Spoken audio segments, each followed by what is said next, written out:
鱼给我怎么钓呀？小姨别急，我有办法。先找一根合适的木棍，再接别人不要的鱼线，用树枝做鱼钩。不错，挺锋利的，拼凑起来就可以钓鱼了。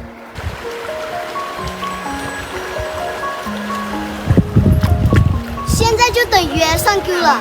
快，鱼上钩了！谁的裤衩子？谁那么没素质呀？咦，这是什么呀？谁呀？乱丢垃圾！